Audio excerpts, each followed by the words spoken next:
Hey guys, and welcome back to another episode of Food School Smarter, Stronger, Leaner podcast. In fact, this is the last episode of 2019. We've been together for more than a year now, so that is so awesome. And by the way, today in my email box, I actually got statistics from my podcast host. That I reached the number that I've been kind of working on for a long time without advertising or all the fancy guests to bring more listeners to my podcast. I've been just slowly working to getting better, providing more value and growing my audience. And so today I got 2,000 listeners, more than that, for the last week, the number that I've been working on. And it's so cool to get it on the last day of 2019 because it means a lot to me, and it shows that working hard on what you love works. And it just shows me that there is a need for my work. And I'm very happy. I'm very grateful for you to be here with me going on this journey, listening to this podcast, dedicating your time to and attention to this podcast, things that are the most scarce in our society, your time, your attention, right? You can't get more, but like you have a limited amount. And thank you very much for giving some of it to my podcast, and also to yourself, of course, learning how to eat better, to choose the most nutritious foods that will promote your health, your well-being, because the better choice you make personally, the more people around yourself you inspire to make better choices. And one by one, we can change whole food system, because when we start buying more nutritious foods that are better for us and our world, more sustainable, then we're gonna change our whole world one step at a time. Because at the end of the day, big food or not big food, everyone cares about satisfying their customer or you, us, right? And making us happy. And so the better choices we make, the better our food system gonna be. So congratulate yourself too for learning more and making not always perfect choices. Nobody is perfect, and not all the time for sure. Congratulate yourself for making better choices no matter what, and learning and improving and working on something that that is of good quality, that is meaningful, and that improves you and the world around you and people around you. So thank you for so many things. Today, guys, as promised, getting back to our podcast, right? We will talk about all the minerals that are left in our nutrients. Our body, from what we know right now, requires on a daily basis, preferably 13 essential vitamins, somewhere around 16 minerals. Like the list, has expanded quite a bit over the years. The more we were learning about human body, and so we have now discovered and learned more about 13 essential vitamins, 16 essential minerals, and then also, of course, there are essential fatty acids that we talked about, like omega-3 fatty acids, omega-6 fatty acids, right? And essential amino acids or proteins and carbohydrates that might not be essential but probably are needed in our body for some reason, because our body is such a great machine of using those carbohydrates for energy and other needs. But anyhow, guys, let's get back to the rest of our nutrients. And today we're not gonna be talking about 10 nutrients that are left in details, and you don't need that. The beautiful thing about eating a diet rich in whole foods, a variety of whole foods, is that by eating really nutritious foods that maximize the amount of nutrients per bite, you don't have to worry about all of the nutrients. It's kind of like, you're eating a little bit of liver and you're getting your iron, you're getting your vitamin A, you're getting a lot of your B vitamins, and some choline, and you don't have to worry about eating all of them. You just do that by default by eating a little bit of liver every day. And so the same goes to a lot of minerals. this, by eating the foods that we already talked about and maximizing the amount of vegetables and also, some rich in nutrients, fruit and nuts and seeds, maybe some legumes and grains if you eat them, by eating all of these nutritious foods, variety of them, you are already getting pretty good nutritional profile when it comes to your diet. But still, I would like to focus on minerals, one mineral at a time, and specifically talk a little bit more about the minerals that a lot of people seem to be deficient in with the way our food system currently is organized. So I want to focus specifically on those minerals, walk you through the rest of the minerals, and just give you, of course, a few simple foods to eat more of to get more of the essential minerals. But first, guys, I want to start with salt. Salt is also an electrolyte. It's I'm not sure if it's a mineral, probably yes. Sodium, salt, right? Some people in health industry or people who, like you, care about healthy eating think that the healthier the diet gets, the less sodium you should eat. That is not the case, actually. You can die without sodium. Sodium is an electrolyte, so it helps your cells to communicate between each other, to transmit the signal between each other, between your nerves. It helps your nerves, your nerve cells to fire. And if you don't have salt, like at all, if you don't have sodium, and a lot of foods just have it naturally, like almost all of the foods actually, seafood or some vegetables and different foods. So if you don't have any salt, you will die. That's why almost all of the animals, they lick salty stuff, they eat things containing sodium, and so less salt is not better. Like, for example, did you know that by drinking too much water too fast and diluting that sodium in our blood, you can actually die? And there has been a case that a person on TV died because of some competition where they were supposed to drink the most water in the shortest amount of time, and the person died because the sodium was diluted to the point that it was too low, and our cells couldn't communicate between each other, and the heart couldn't beat properly. So you need salt, especially if you are someone living in a hot country, if you sweat a lot, if you exercise a lot, you need your sodium, just like you need your potassium. Sodium and potassium are actually two electrolytes that balance each other. So usually the more potassium you need, the more you sweat, and sweating out those electrolytes, the more sodium you will need. And especially if you're on a low carb diet, carbohydrates have something to do with water balance. Let me put it this way. So if you're on a low carbohydrate diet, you will need more sodium to retain more water, because it's not the water that you drink matters the most. It's the water that your body can retain, and sodium is one of the ways how your body can retain water and hydrate itself.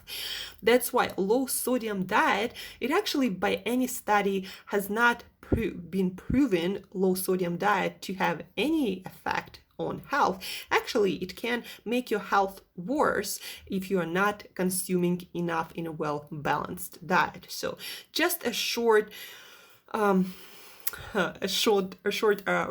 on sodiums, that it's about balance, like with a lot of things, and you need your sodium. You shouldn't be avoiding it. You should, of course, take into consideration your whole diet and your whole lifestyle to figure out the exact amount of salt. But if you're thirsty all the time and you're peeing out a lot of water, then probably you might need more sodium. Sodium also, guys, that's my pre-workout. So before going to work out on an empty stomach, I actually get like maybe a gram of sodium. It sounds like a lot, but on a low carb diet, and especially if you're someone like me who doesn't eat a lot of foods that contain sodium specifically, it's normal amount, and it will boost your workout. It will help your cells to communicate better and your muscles to contract more efficiently. So before workout, I drink water and I have iodized salt, sea salt. Iodized because you also need your iodine, and there are not so many sources of food that you can get your iodine from. So iodized sea salt, probably one of the best things, natural supplements that you can add to your diet. And now let's get back to the rest of the minerals. So let's start with potassium, that I already told you is kind of like a balancing mineral to your sodium. So you need sodium and you need your potassium for your, first and foremost, for your heart to work properly, for your muscles to contract, for your cells to communicate properly. So potassium keeps your nervous system functioning properly, your muscles strong and healthy, and your blood pressure normal.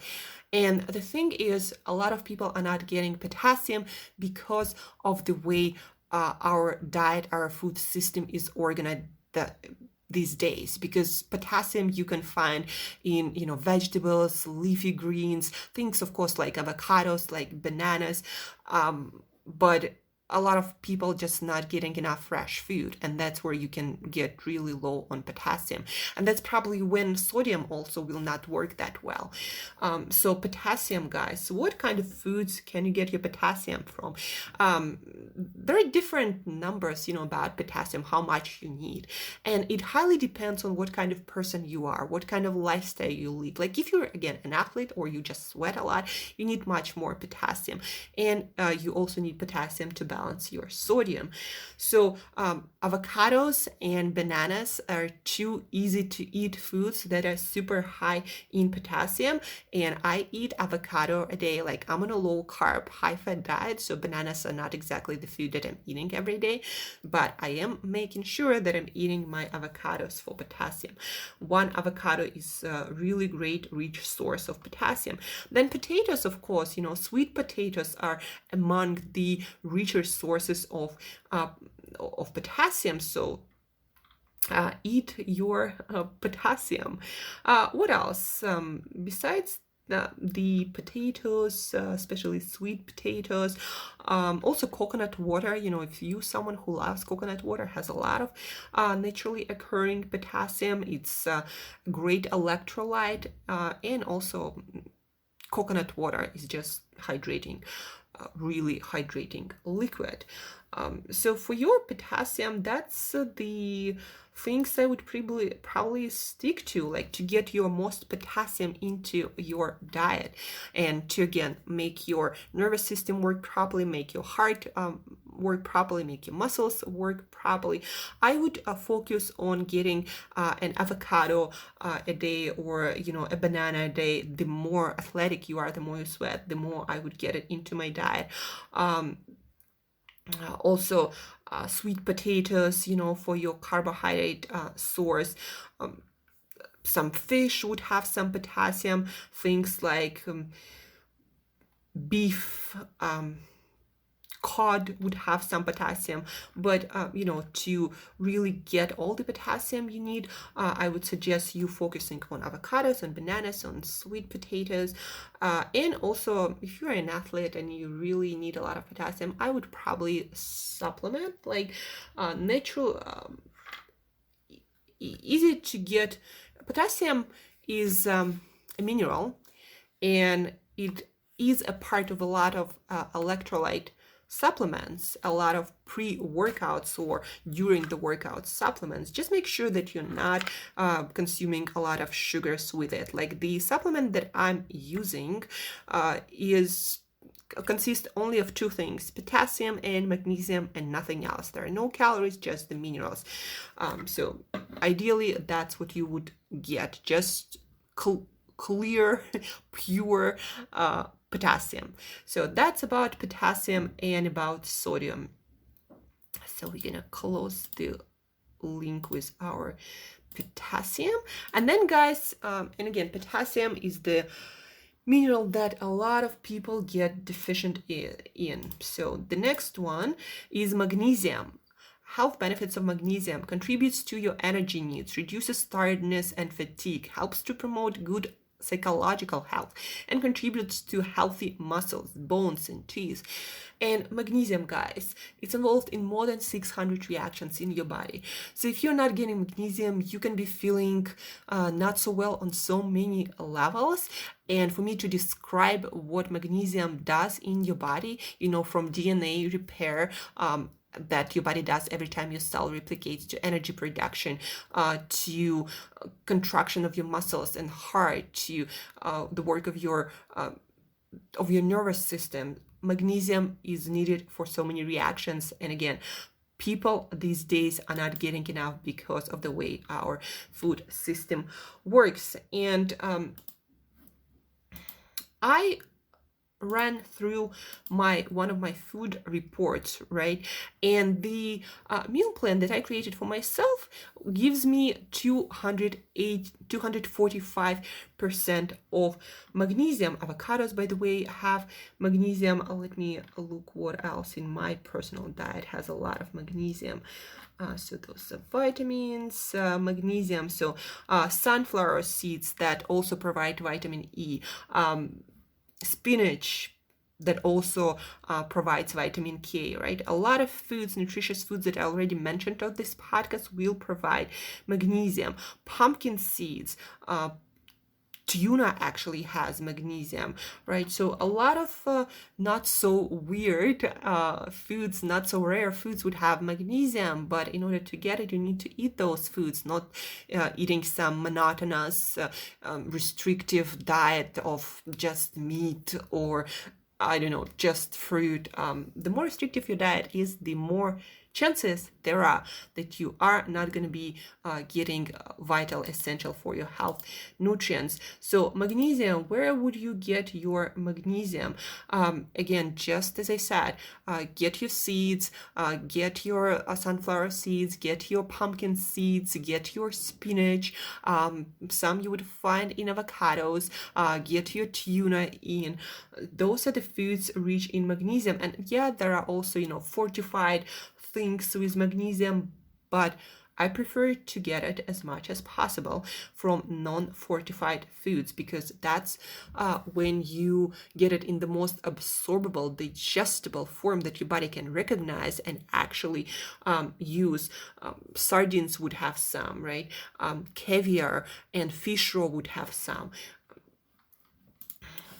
But I would focus again on things like also cashew nuts would have quite a lot of magnesium. So I would focus on sunflower seeds, on pumpkin seeds that are also rich in other minerals. I would focus on leafy greens like spinach, but also collard greens, Swiss chard.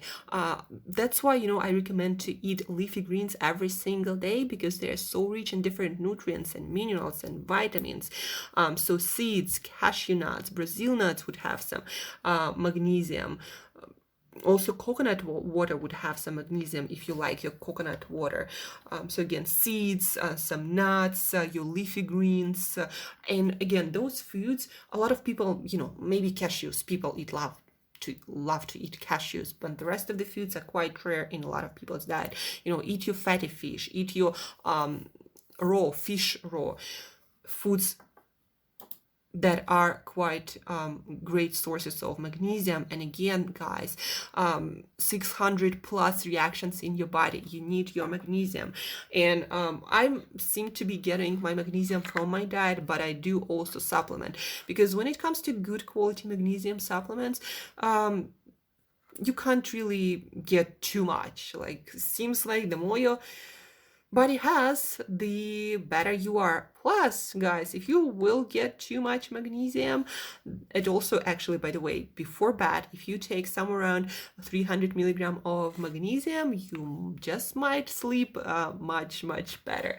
But anyhow, if you get too much magnesium in your diet, you probably would have some diarrhea, not a lot, but a little bit. So your body has its natural defense mechanism of too much magnesium. By the way, guys, when it comes to magnesium supplements specifically,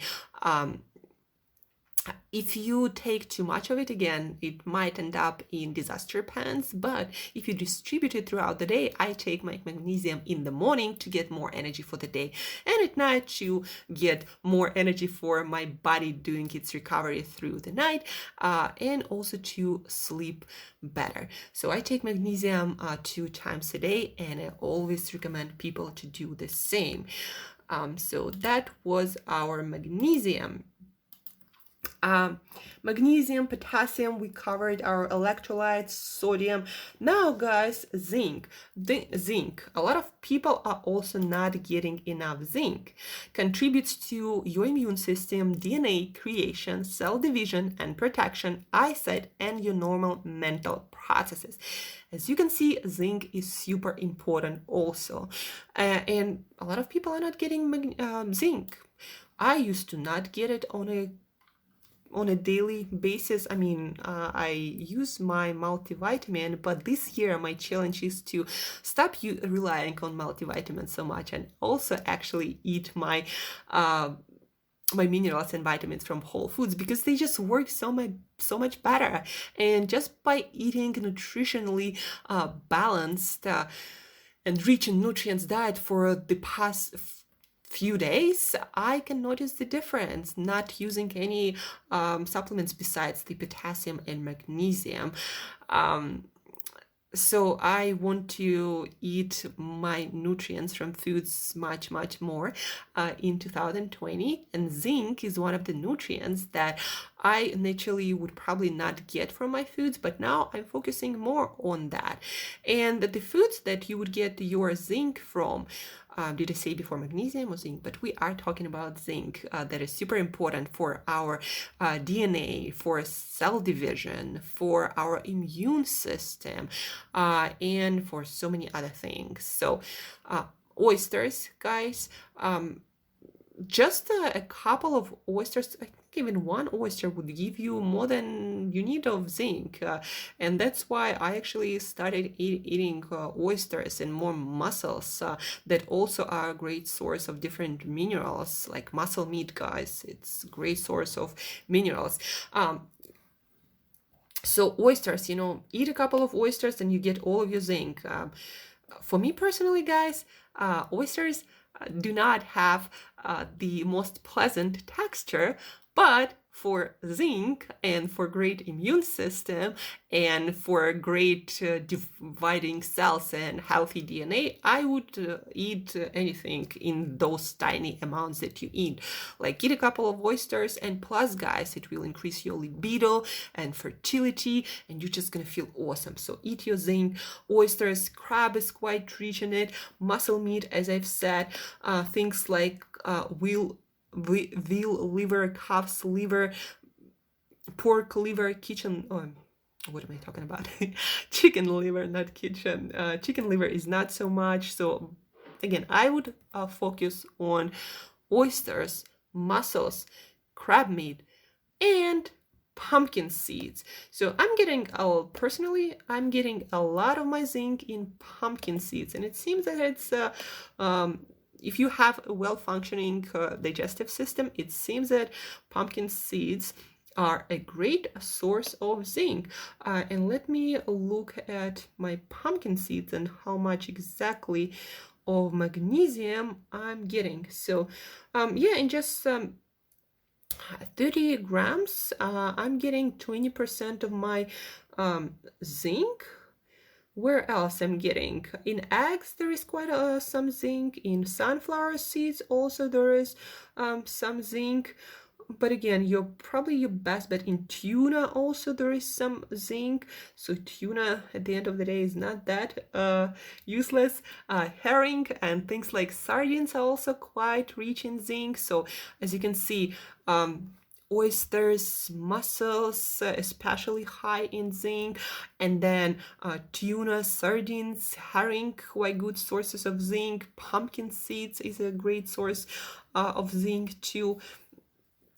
But to get all of your zinc from pumpkin seeds, you would need to eat, let me see, like 150 grams of that. That's quite a lot of calories. So I would suggest eat a variety of foods rich in zinc, especially oysters and mussels.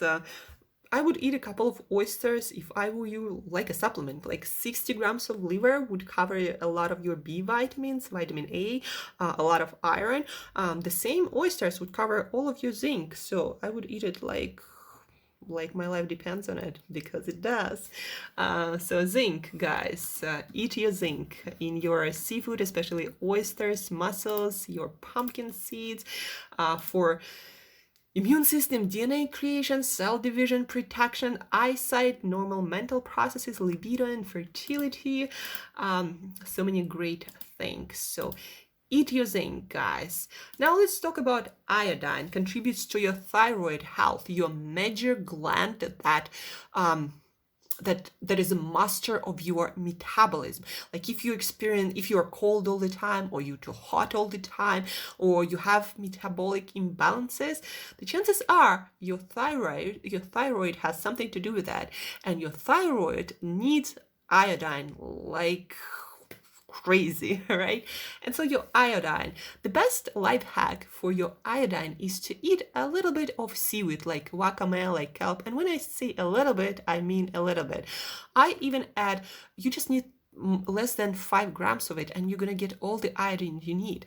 And I just add a little bit in a flake form to my food, and you don't taste it, but you get your iodine.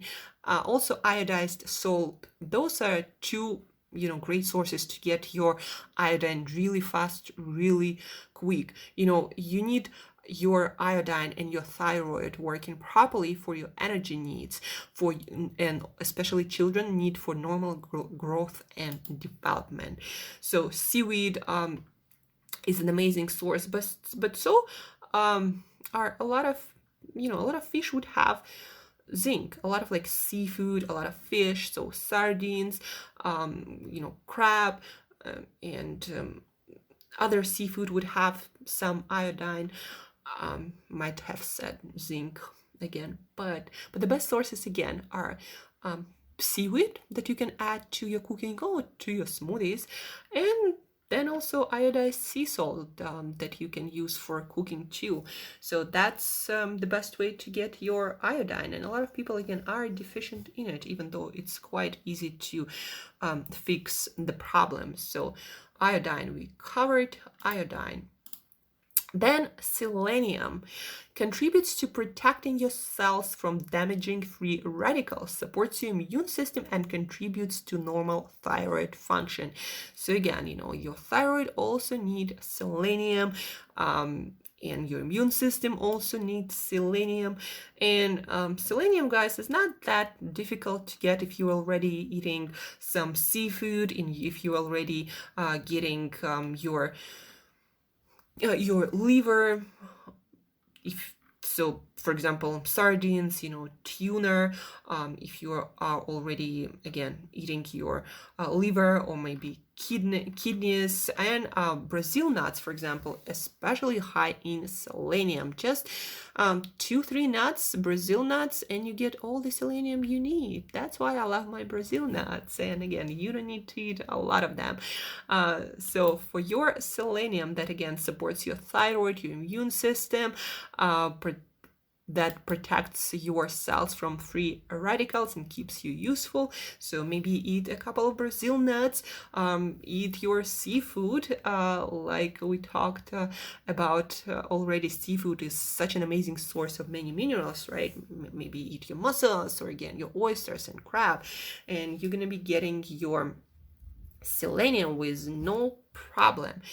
And now let's move on to the next minerals, and we're gonna start with I want to cover probably iron, because especially women are deficient in that nutrient often, and it's very important nutrient. Iron mineral contributes to your immune system, also needed when your cells divide for your perception, memory, and mood, the formation of red blood cells. That, guys, if your red blood cells are not formed properly in a proper amount, then you're gonna be not getting, all of your cells and your brain not gonna be getting enough oxygen. And for any process, your cells need oxygen, and when you start not getting enough of it, you're gonna feel tired and fatigued, and of course, your cells wouldn't divide properly, and your immune system wouldn't work properly. Nothing will really work properly, and memory and mood would decline. So you need your iron. Guys seem to get enough iron because of food sources where you can find iron. A lot of women are not getting enough iron.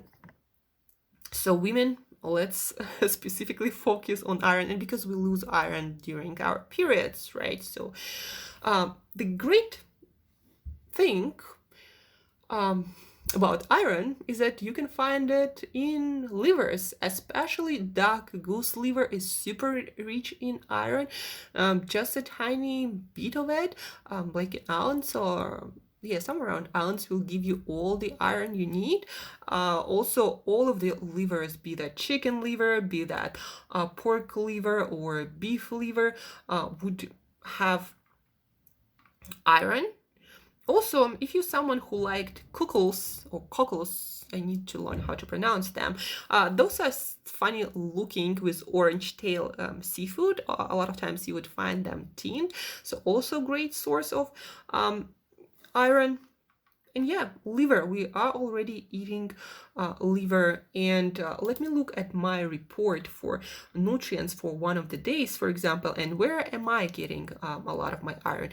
Spinach, for example, also rich in iron, even though it's not as absorbable as the one you can find in liver. Egg yolks would have iron, cacao beans would have iron. That's probably also why I love chocolate. Tuna would have some iron, pumpkin seeds would have some iron, and also flax seeds and herring and sardines would have some iron, and Brussels would have some iron. But of course, eating liver, chicken liver, I wouldn't say it's such a great source, even though it does provide some of the iron. Like, let me look at the liver in my food. Let me look at specifically chicken liver when it comes to iron. Chicken liver, because I know that duck liver is a super great source of iron. Let me look at chicken liver. Let me put 2 ounces. That's the amount of chicken liver I recommend you get per day, by the way, guys. So a couple of ounces, 55 calories. So you're gonna get 30% of your iron there. And then you can also get other plant foods to get your iron, but when you're getting iron from plant foods, overshoot, so get more of it. So eat more spinach, eat more leafy greens, eat more Brussels sprouts, cacao beans, all kinds of seeds. So all the foods that we talked about, also seafood would have some iron. So guys, get your iron because it's super important for, because it's highly involved in delivering oxygen to all of the cells of your body, especially to your brain that is hungry for oxygen. Eating your iron will deliver so many benefits, and if you're not getting enough, you're gonna feel the difference right away. So iron, a lot of especially women are deficient in iron. Then let's look at copper. Copper contributes to your energy creation, immune system, nervous system, and protects your cells from the damage that you can get from free radicals. A lot of livers are high in copper. Oysters, are also high in copper. Mussels eat for your for your copper. Crab also, and lobster would have some copper. So livers, seafood, oysters, mussels, things like sardines also would have some copper. And again, copper is an essential mineral that you need to be getting. Let me look at my food. menu or breakdown for yesterday. And so where did I get my copper? I got some from eggs, from egg yolks. I got some from spinach. 40% of it I actually got from sunflower seeds, and then 20% from button mushrooms, and then some from cacao beans. So I am getting quite a lot of copper. Then also pumpkin seeds will give you quite a lot of copper. Yeah, pumpkin seeds, sunflower seeds that we are already eating for zinc, for vitamin E, are high in copper. And then let's look at two other minerals that are not as famous, probably because you can easily eat it if you eat all the foods that we already talked about. So manganese contributes to protecting your cells from damage and is important for healthy bones, connective tissue, and energy creation. And you can get your let me look at my report where I'm getting my manganese. Blueberries, spinach, getting quite good amount, carrots, and sunflower seeds again, and cacao beans again. Pumpkin seeds in just 1 ounce will give you 48% of your manganese, so 16% an ounce of flax seeds, right? Brussels sprouts will give you some, and the dried seaweed that we talked about that we need for iodine. So all the foods that we already talked about and that are on my daily menu, they are quite rich in those minerals. And guys, before we jump to our last mineral, I just want to encourage you to look at my Instagram today and look through my perfect day of food, and you will see that a lot of foods that I'm eating, they're quite simple, and that's the menu where I'm getting 100% and more, very often 200, 300% of nutrients, of essential nutrients that my body needs. So look at those foods, look at the nutritional profile, and look where you can include those foods and where you can substitute with similar foods. And I encourage you to reach out to me and to ask for help of how you can eat all of your nutrition in a meal plan that works for you, for your lifestyle, for your food preferences, for your geographical location. And I encourage you also to take a challenge to eat a lot of those foods every single day of 2020, because guys, you want to be performing and feeling the best self every single day of 2020. Otherwise, you're just not gonna get ahead as much as you'd like to. So I do encourage you to reach out, and it will help you to eat more of your nutrients every single day in the most enjoyable, pleasurable way for you. So we talk about manganese and how a lot of seeds are high in manganese. And the last but not least is molybdenum. You probably haven't heard a lot about that mineral, and I don't even have a lot of food information about that, but it seems that we are getting enough of it, but we still need to do more research on how much exactly we need. So molybdenum is a metallic element which is essential for human health and the health of our planet, as it is vital to several processes involving the carbon, nitrogen, and sulfur cycles, which are critical of plant life. Molybdenum is an essential mineral for the function of several important sulfur-containing enzymes that exist within our body. One of these is important for making amino acids, which are the building blocks of proteins. And proteins, guys, we don't just need to build stuff. We also need proteins for different chemical reactions. So molybdenum is needed for that. What happens if you don't get enough?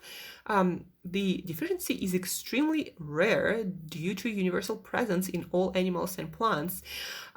Indeed, there have been no recorded examples of a dietary-based molybdenum-specific deficiency syndrome ever recording in humans. So consumption of a healthy, balanced, and variety of foods diet will certainly provide all the molybdenum that your body requires. So that is all for molybdenum. Just eat a whole food diet consisting of a lot of nutritious whole foods, variety of those foods, and you'll get all the molybdenum that you need.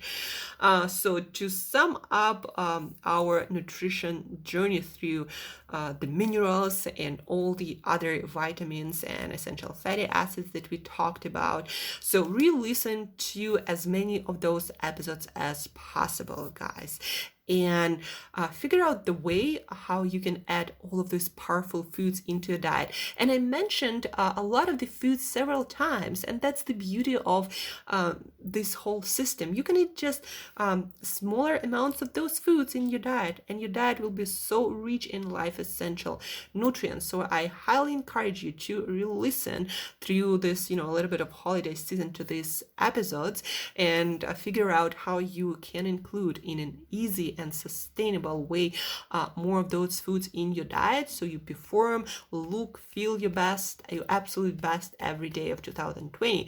Then also look at my Instagram for my perfect day of food and see how in just 1800 calories I'm getting all the nutrition I need, even more than that, and figure out what is the best way for you to get the most vital for life nutrients. And don't be shy to reach out and ask for help. Like if you don't like this food, or if you can't find this food, or you don't like this food, like what should you do to eat that nutrient in the amount that you need, in the best way that you need today and every day. So reach out. So re-listen the episodes, check out my Instagram for my perfect day of food, and reach out, ask questions, and design your perfect day of food for 2020. And then what I will be doing through 2020, I'll be referencing my perfect day of food, and then whenever I feel like different foods, I will look at foods that supply specific nutrients, and we'll figure out how to substitute this food with something that is available at whatever place I happen to be, whatever I feel like eating, and other variety of foods that I can just substitute that but specific food containing specific nutrients for just the heck of it, for the fun of it, for the experiments, and for joy of eating and cooking. So that's it for today, guys. That's it for 2019. And in 2020 we're gonna be probably taking a few days of rest, and also it will give you the time to listen to the most important episodes of 2019 focused on getting all of your micronutrients from your food. So we're gonna take a break, re-listen to this episode, check out perfect day of food, reach out, do your best to build your nutritionally balanced meal plan. And guys, for today and the rest of 2019 and 2020, eat better daily.